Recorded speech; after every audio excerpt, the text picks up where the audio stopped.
നമസ്കാരം. UK വാർത്തയിലേക്ക് സ്വാഗതം. UKയിൽ ലേബർ ഗവൺമെന്റ് പദ്ധതിയിടുന്ന പുതിയ 1.5 മില്യൺ വീടുകൾ നിർമ്മിക്കാൻ ബ്രിട്ടീഷ് ജോലിക്കാർ മതിയെന്ന് ചാൻസലർ റേച്ചൽ റിവീസ്.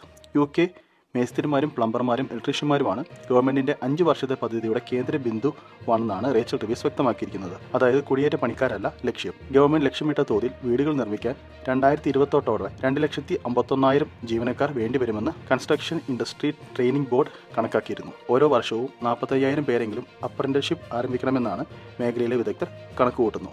2023 ഏതാണ്ട് 24,000 പേരാണ് ഇതിന് തയ്യാറായത്. 30,000 പൗണ്ടോ അതിലേറെയോ ലഭിക്കുമെങ്കിൽ മാത്രമാണ് കൺസ്ട്രക്ഷൻ ജോലിക്കാർക്ക് ബ്രിട്ടനിലേക്ക് വിസയിൽ വരാൻ കഴിയുക. എന്നാൽ വിദേശികളെയല്ല, നാട്ടിലുള്ള ആളുകളെ പരിശീലിപ്പിച്ചെടുക്കുകയാണ് വേണ്ടതെന്ന് റിവീസ് വ്യക്തമാക്കി. ജോലി ചെയ്യാൻ കഴിയുന്ന എല്ലാവരും ജോലി ചെയ്യുന്നുണ്ടെന്ന് ഉറപ്പാക്കണം. നമ്മുടെ വെൽഫെയർ സ്കീം ജോലി ചെയ്യാൻ സാധിക്കാത്തവർക്ക് വേണ്ടിയാണ്, അല്ലാതെ ജോലി ചെയ്യാൻ താല്പര്യമില്ലാത്തവർക്ക് വേണ്ടിയല്ല എന്ന് ചാൻസലർ പറഞ്ഞു. ബ്രിട്ടനിൽ വ്യാപകമായ കലാപത്തിന് തുടക്കമിട്ട സൗത്ത് പോർട്ടിലെ കൊലപാതക കേസിലെ പ്രതിയെക്കുറിച്ച് തെറ്റായ വിവരങ്ങൾ സമൂഹമാധ്യമങ്ങളിൽ പോസ്റ്റ് ചെയ്തതിന് 51കാരി അറസ്റ്റിലായി. വംശീയ വിദ്വേഷം ജനിപ്പിക്കുന്ന തരത്തിലുള്ള വ്യാജ വാർത്തകൾ എഴുതി പ്രചരിപ്പിച്ചതിനാണ് ഇന്നലെ വ്യാഴാഴ്ചയാണ് അവർ അറസ്റ്റിലായത്. ഇപ്പോൾ ചെഷയർ പോലീസിന്റെ കസ്റ്റഡിയിലാണ് അവൾ. കഴിഞ്ഞ ഒരാഴ്ചയായി UKയിൽ അങ്ങോളം ഇങ്ങോളം അക്രമാസക്തമായ നിലയിലുള്ള കലാപം നടക്കുകയാണെന്നും അതിന് പ്രചോദനമായത് ദുരുദ്ദേശപരമായി നടത്തുന്ന വ്യാജ പ്രചാരണങ്ങളാണെന്നും ചീഫ് സൂപ്രണ്ട് അലീസൺ റോസ് പറഞ്ഞു. ഓൺലൈൻ വഴിയായിരുന്നു ഇത്തരത്തിലുള്ള പ്രചാരണങ്ങൾ നടത്തിയിരുന്നത്. വസ്തുത പരിശോധിക്കാതെ സമൂഹ മാധ്യമങ്ങളിൽ വ്യാജ വാർത്തകൾ പ്രചരിപ്പിച്ചവർക്കുള്ള ശക്തമായ മുന്നറിയിപ്പാണ് ഈ അറസ്റ്റ് എന്നും അലീസൺ റോസ് പറഞ്ഞു. ഓൺലൈനാണെങ്കിലും വ്യക്തിപരമായിട്ടാണെങ്കിലും ഓരോരുത്തരും ചെയ്യുന്ന പ്രവൃത്തികൾക്ക് അവർക്ക് ഉത്തരവാദിത്തം ഉണ്ടായിരിക്കണം എന്നൊരു ഓർമ്മപ്പെടുത്തൽ കൂടിയാണ് ഈ അറസ്റ്റ്. സൗത്ത് പോർട്ടിലെ കൊലപാതക കേസിലെ പ്രതി 17കാരനായ അലക്സിയുടെ പേരും കുടുംബവും പശ്ചാത്തലവും വ്യാജമായി പ്രചരിപ്പിക്കുകയായിരുന്നു ലഹളയുടെ കാരണം. 500 പേരാണ് അക്രമ സംഭവങ്ങളുമായി ബന്ധപ്പെട്ട് പോലീസ് കസ്റ്റഡിയിലെടുത്തിട്ടുള്ളത്. ഇതിൽ 140 പേർക്കെതിരെ ശക്തമായ വകുപ്പുകൾ ചുമത്തി കേസെടുത്തു. 25ഓളം പേർക്ക് 3 ദിവസത്തിനുള്ളിൽ ജയിൽ ശിക്ഷ ഉറപ്പാക്കി. സമാധാനം ആഗ്രഹിക്കുന്ന ജനങ്ങൾ തെരുവിലിറങ്ങിയോടെ പ്രതിഷേധത്തിന്റെ ശക്തി താഴ്ന്നു. ഒരാഴ്ച മുമ്പ് ലിവർപൂളിലെ സൗത്ത് പോർട്ടിൽ 3 കുട്ടികളുടെ ദാരുണ കൊലപാതകത്തെ തുടർന്നുണ്ടായ ജനരോക്ഷമാണ് കുടിയേറ്റ വിരുദ്ധ കലാപവുമായി ബ്രിട്ടനിൽ പടർന്നത്. ബുധനാഴ്ച വരെ സ്ഥിതി കലുഷിതമായിരുന്നു.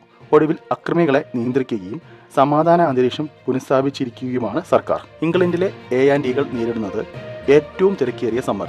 Waiting list 7.62 million. NHS ചികിത്സയ്ക്കായിട്ടുള്ള കാത്തിരിപ്പ് പട്ടിക തുടർച്ചയായി 3-ാം മാസവും വർദ്ധിച്ചു. ക്യാൻസർ കെയറിലെ കണക്കുകൾ അല്പം ഭേദപ്പെട്ട പ്രകടനം കാഴ്ചവെച്ചപ്പോൾ മറ്റ് സേവനങ്ങൾ ഇപ്പോഴും പ്രതിസന്ധിയിലാണ്. ജൂൺ അവസാനത്തോടെ 6.39 മില്യൺ രോഗികളുമായി ബന്ധപ്പെട്ട 7.62 മില്യൺ ചികിത്സകൾക്കായി കാത്തിരിപ്പ് വേണ്ടി വരുന്നതായിട്ടാണ് ഡേറ്റ വ്യക്തമാക്കുന്നത്. 3 മാസത്തെ 7.60 മില്യൺ ചികിത്സകളും 6.37 മില്യൺ രോഗികളും എന്ന കണക്കിൽ നിന്നുമാണ് ഈ വർധന. അതേസമയം ജൂൺ മാസത്തിൽ അടിയന്തര ക്യാൻസർ റെഫറൽ ലഭിച്ചത് 62 ദിവസത്തിൽ കഴിയാതെ കാത്തിരുന്ന രോഗികളുടെ എണ്ണം മെയ്യിലെ 65.8% എന്നതിൽ നിന്നും 67.4% താഴ്ന്നു. 85% രോഗികൾക്ക് ഈ ദിവസത്തിനുള്ളിൽ ചികിത്സ നൽകുന്നതാണ് ലക്ഷ്യം. കൂടാതെ ജൂൺ മാസത്തിൽ ക്യാൻസർ ഉള്ളതായി സംശയിച്ച 76.3% രോഗികൾക്കും 28 ദിവസത്തിനകം രോഗം തിരിച്ചറിയുകയോ ഇല്ലെന്ന് മനസ്സിലാക്കുകയോ ചെയ്യുവാനും സാധിച്ചിട്ടുണ്ട്.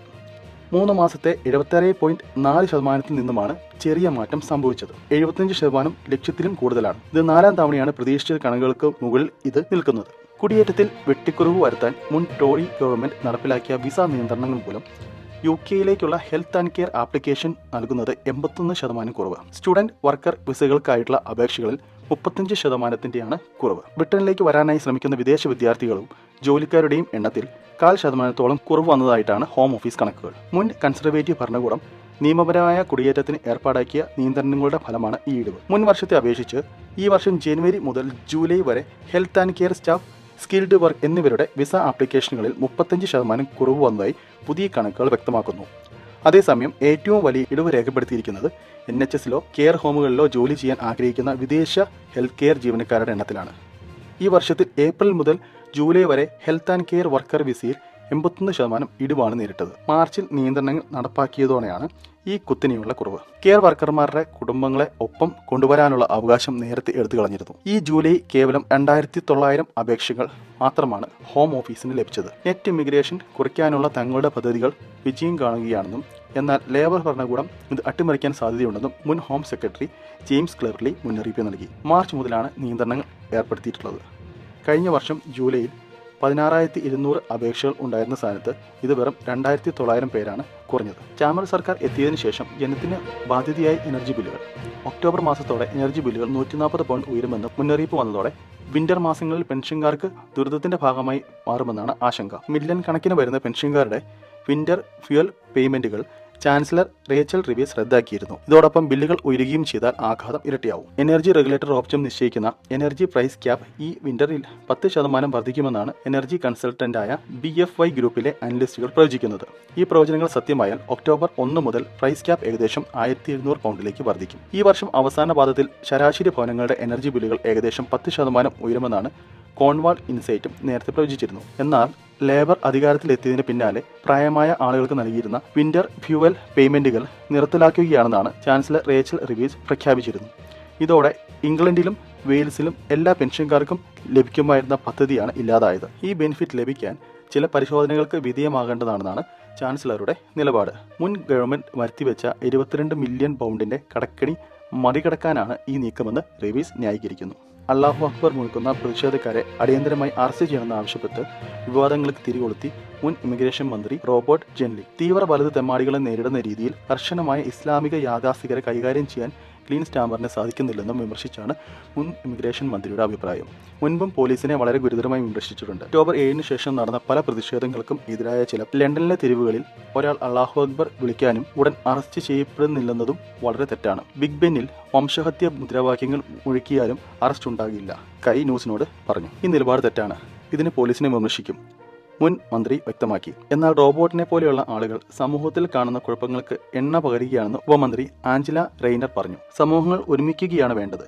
പൊതുജനങ്ങളിൽ ഭൂരിഭാഗവും അതാണ് ആഗ്രഹിക്കുന്നത്, അവർ ചൂണ്ടിക്കാണിച്ചു. വാക്കുകൾ വിവാദമായതോടെ റോബോട്ട് പ്രസ്താവനയ്ക്ക് വ്യക്തത വരുത്തി. ബ്രിട്ടീഷ് മുസ്ലിങ്ങൾ ദൈനംദിന ജീവിതത്തിൽ അല്ലാഹു അക്ബർ സമാധാനപരമായും ആത്മീയമായും ഉപയോഗിക്കുന്നുണ്ട്. എന്നാൽ ഇത് തീവ്രവാദികൾ ഉപയോഗിക്കുന്നത് നാണം കെട്ട ഉദ്ദേശത്തോടെയാണ്, അദ്ദേഹം ഓർമ്മിപ്പിച്ചു. എല്ലാ അക്രമങ്ങളും അവസാനിപ്പിക്കണമെന്നും റോബോട്ട് ആവശ്യപ്പെട്ടു. ടോറി നേതൃത്വം പിടിക്കാൻ ശ്രമിക്കുന്ന ജെൻട്രി വലതു വിഭാഗത്തിന് പിന്തുണ ഉറപ്പാക്കാനാണ് ഇതുവഴി ശ്രമിക്കുന്നത്. ഇതോടെ വാർത്തകൾ അവസാനിക്കുന്നു. നന്ദി, നമസ്കാരം.